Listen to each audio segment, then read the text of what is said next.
Now let's turn to the UK, where a political row has erupted. There are a lot of reasons for politicians to spar: the economy, immigration, the war in Ukraine, the list goes on and on. But British politicians aren't focusing on those things. They have decided to fight about what really matters: sandwiches. That's right, sandwiches. Kemi Badenoch, the leader of the opposition, took a swipe at sandwiches recently.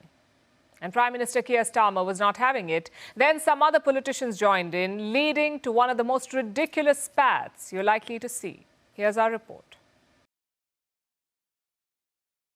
How do you like your sandwiches? Grilled or toasted?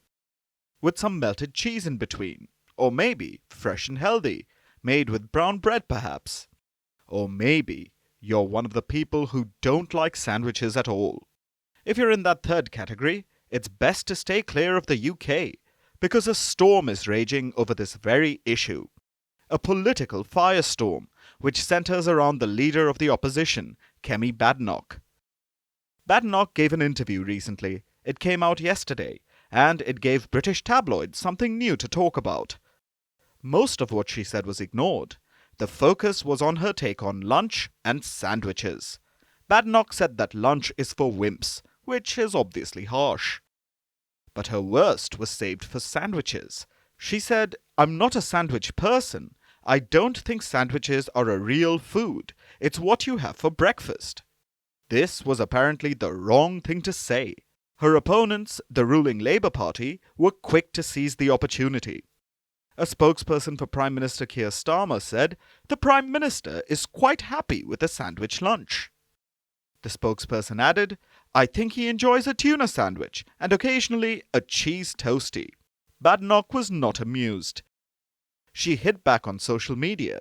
She accused the Prime Minister of wasting time by talking about her jokes and ignoring real issues like an ongoing farmer protest.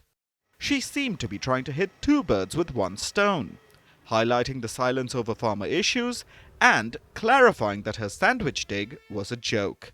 That second part, the clarification, may have been necessary, because it isn't just Starmer trying to capitalize on the sandwich spat.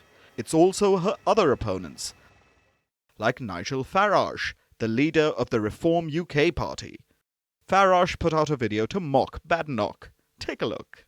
The leader of His Majesty's loyal opposition, Kemi Badenoch, says that lunch is for wimps. Well, I tell you what, I think that lunch is pretty cool. But on the busy days, I stay in the office and have a sandwich. She even thinks sandwiches are wrong. Now, I leave it up to you, centre-right voters, to decide what kind of leadership you want. Lunch is for wimps or me? Cheers, everybody. Farage is using the lunch and sandwich drama to canvass for votes.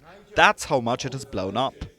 Sandwiches are overshadowing all the bigger issues right now. The British economy? Sandwiches contribute $10 billion to it annually. Immigration and cultural issues? British people have been eating sandwiches since 1762. Since the Earl of Sandwich first had them made. They're apparently a part of British heritage. This is what has become of British political discourse these days. Everything's being viewed with sandwich-tinted glasses.